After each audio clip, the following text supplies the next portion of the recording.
ଗ୍ରୁପର ଆୟୋଜକଙ୍କୁ ପରିଚାଳନା କମିଟି ସମସ୍ତଙ୍କୁ ମୁଁ ଖ୍ରୀଷ୍ଟ ନମସ୍କାର ଜଣାଏ। ତା ସହିତ ମୋ ସ୍ୱର ଯେତେ ଜଣ ଶୁଣୁଛନ୍ତି ପ୍ରତ୍ୟେକଙ୍କୁ ମଧ୍ୟ ପ୍ରଭୁ ଯୀଶୁ ଖ୍ରୀଷ୍ଟଙ୍କର ପବିତ୍ର ପୁଣି ମଧୁର ନାମରେ ନମସ୍କାର ସହିତ ମୋର ସାକ୍ଷ୍ୟ ରଖୁଛି। ମୁଁ କୋଟପାରେ ରୁହେ।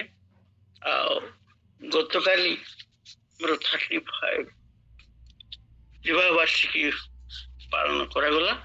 ଆଉ ସାକ୍ଷ୍ୟଟି 5ଟି ଭାଗରେ ବିଭକ୍ତ କରିଛି। ଆଉ ଅଳ୍ପ ସମୟ ନେବି,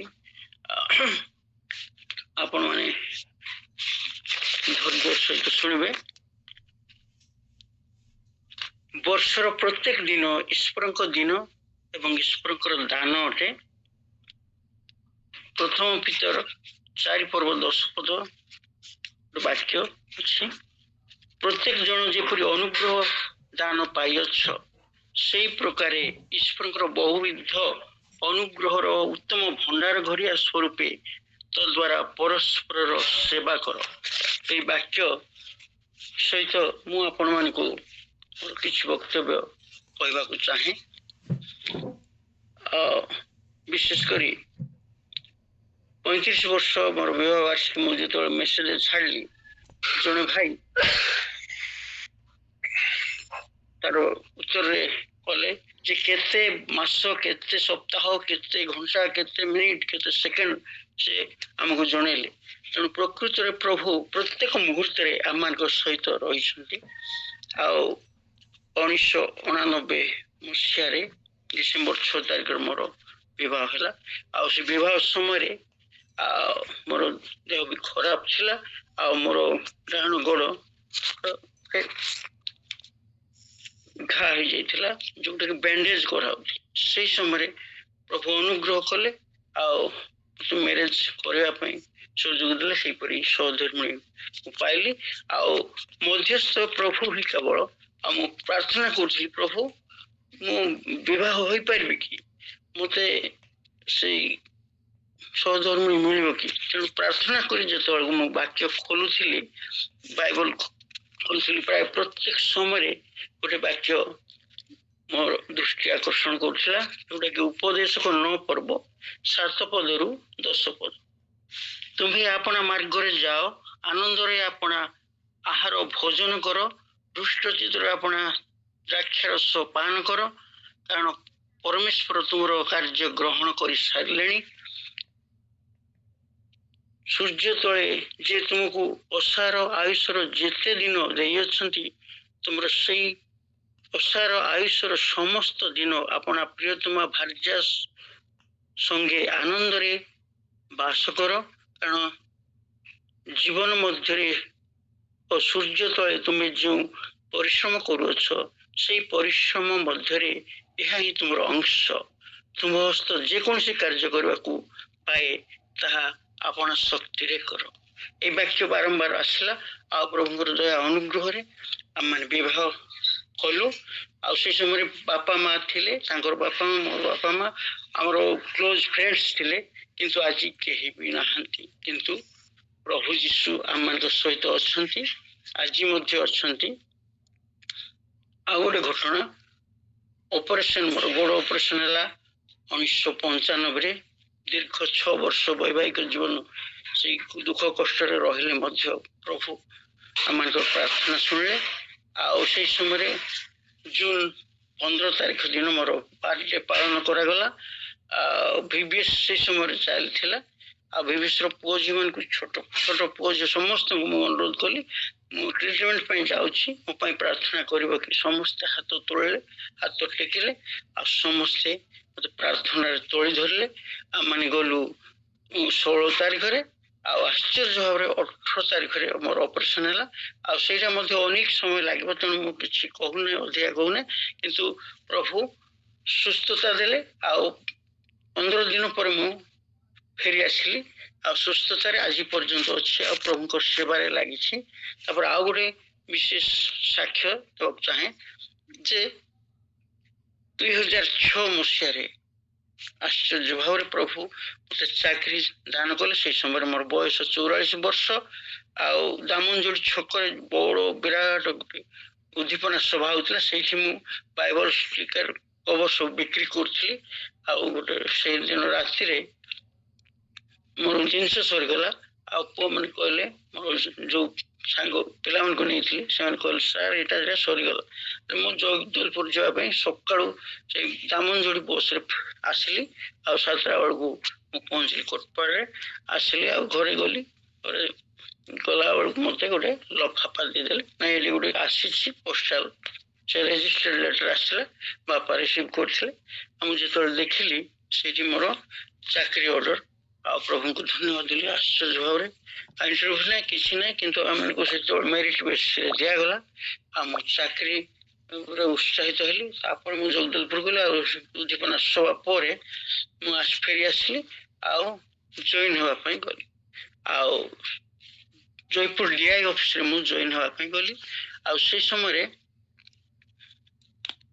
प्रथम दिन समस्त गलु जॉइन कल किंतु मोर आउ जन भौणी आ पंडा बोली से जयपुर आखि खराब मोर है ना डीआई काम चली गले से कोरापुट आ से कहले आसंता काली आस ता पर दिन मु गली आ से समय ऑपरेशन तो है गोटे स्टिक धरी चलुली धीरे धीरे आ बस स्टैंड रु चली चली डीआई ऑफिस को गली आम अपेक्षा करूँ अपेक्षा कलु गोटे घंटा टी किंतु डीआई आसले ना हेड क्लर्क कहले आस आस तुम जॉइन करद से भौणी जॉइन होगा मोर जो देखिले से संपूर्ण मना कले भूल रे तुमको अपॉइंटमेंट ऑर्डर दिखाई 44 इयर्स हम कि जॉइन हम ना वेरीफाई न कले मुझे जॉइन कर पारि ना डीआई थी गोटे कथा होता मु जॉइन कर पारि मना करदे कहली सर एज रिलैक्सेशन अच्छी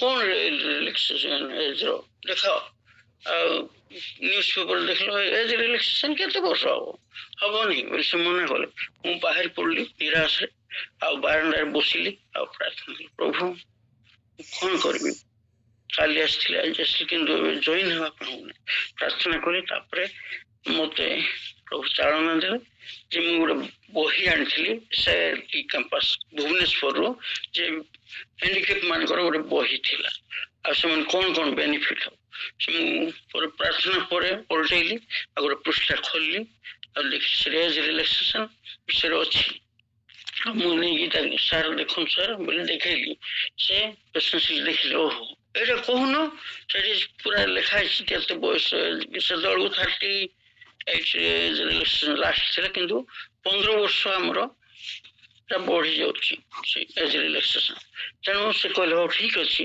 एटा मु जेरेस करी कि कहले करम सर बही ने पूरा जेरेस कर रखिले मत जॉइन करने लेखा लिख कले कहले जे तुम तो 2 जन साक्षी दरकार अच्छी तेणु साक्षी खोजी आण जॉइन हम डीआई गोटे पक्ष तुम गोटे पक्ष तुम 2 जन साक्षी दरकार से निराश हो गली आउ थे बाहर बारंडार बसिली आउ थे प्रार्थना प्रभु कौन करी कौटू आसबि नुआ क्रिश्चियन पेटा को जी दूर जी आसबि से समय 30 टका रिक्शा भड़ा हेल्ले चली जी ना कौन करी कांदी कांदी प्रार्थना कली जो आमेन को देखिली गोटे भाई से साइकिल जाऊँ कोटपाड़ हाँ तुम ये अच्छे कि कौन है ना टीका सत डाक ना दिन साक्षी दरकार अच्छे कौन अच्छी सी LIC एजेंट थे आस मो साक्षी जी सागे सागे आसले से लिखिदे आड्रेस देदेले फोन नंबर लैंड फोन देदेले चलीगले हूँ आसी भाई हेल्ले मु कौन करी आउ जड़े किए आसब बसी बसी कि समय पर प्रेमचंद्र सिंचाणी बोली जड़े सार जे कि अल्प परिचय थी जयपुर देखी नमस्कार कली नमस्कार बाबू कड़े आसना काम था सर ठीक है साक्षात करी डीआई को कथा पढ़ेले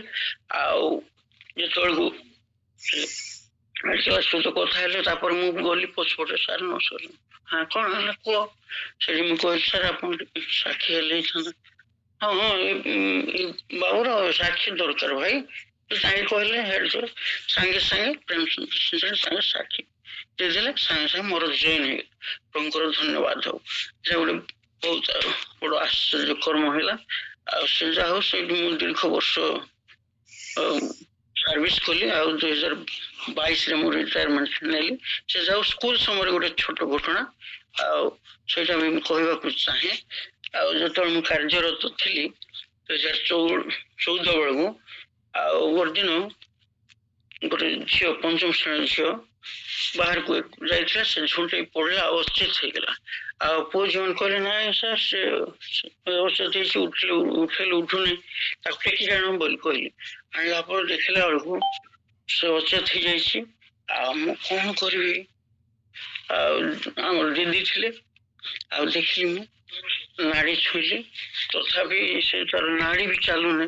ମୁଁ ପ୍ରାର୍ଥନା ଅନୁରୋଧ କହିଲି, ଆଉ ଜଣେ ବାଳକ ପ୍ରାର୍ଥନା କଲେ, କହିଲେ ନାଇଁ ଘଣ୍ଟାଟି ପରେ ଅଚେତ ରହିବ, କିନ୍ତୁ କିଛି ଭୟ କରିବାର ନାହିଁ।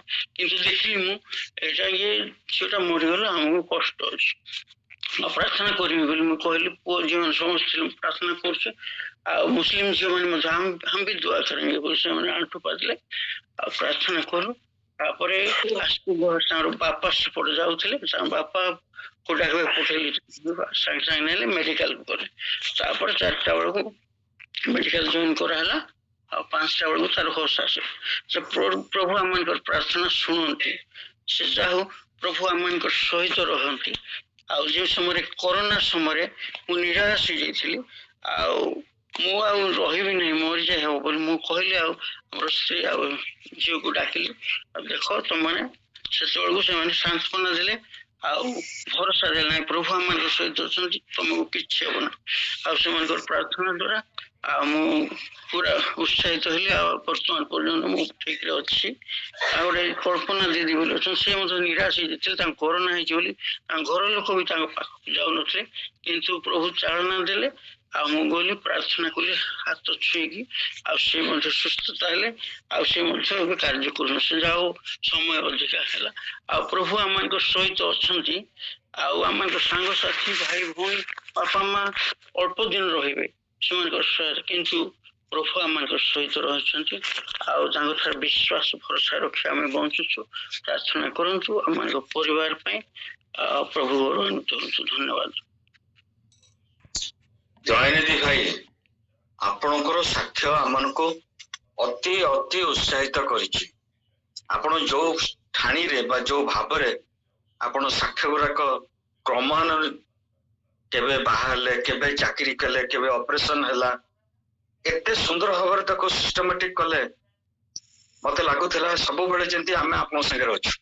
ଆପରେ କଣ ହବ, ଆପରେ କଣ ହବ, ଗୋଟେ ଆଶଙ୍କା ଭିତରେ ଯାଇକିରି ମଧ୍ୟ ଈଶ୍ୱରଙ୍କ ଉପରେ ନିର୍ଭର କରିବା, ଆଉ ଈଶ୍ୱରଙ୍କ ଉପରେ ନିର୍ଭର କଲା ପରେ ଗୋଟେ ଫଳ ପ୍ରାପ୍ତି ହବା, ଏଇଟା ଗୋଟେ ଆମମାନଙ୍କର କଣ ତା କହନ୍ତି, ଈଶ୍ୱରଙ୍କ ପାଖରୁ ଆମେ ଯୋଉ ଅନୁଗ୍ରହ ପାଉଛୁ, ଦୟା ପାଉଛୁ, ତାର ଗୋଟେ ଝଲକ ବା ଗୋଟେ ନମୁନା ଆମେ ସମସ୍ତେ ପାଉଛୁ। ଆପଣ ବି ପାଇଛନ୍ତି, ଆମେ ସମସ୍ତେ ପାଉଛୁ, କିନ୍ତୁ ବାଣ୍ଟିବାଟା ଗୋଟେ କଳା। ଆମମାନଙ୍କର ଆଜି ଗୌରବ ଭାଇ ଯୋଉ କହୁଥିଲେ, ପ୍ରଭୁଙ୍କ ପ୍ରେମକୁ ଆମେ ଖାଲି ପିଠାପଣାରେ ସୀମିତ ନ ରଖି ତାଙ୍କୁ ପ୍ରଭୁଙ୍କ ବାକ୍ୟ ମଧ୍ୟ ବାଣ୍ଟିବାରେ ସମୟ ଦେବା, ଉତ୍ସାହିତ କରିବା, କାଳେ ପ୍ରଭୁ ସେମାନଙ୍କୁ ତା ମଧ୍ୟ ଦେଇ କାର୍ଯ୍ୟ ବି କରିପାରନ୍ତି।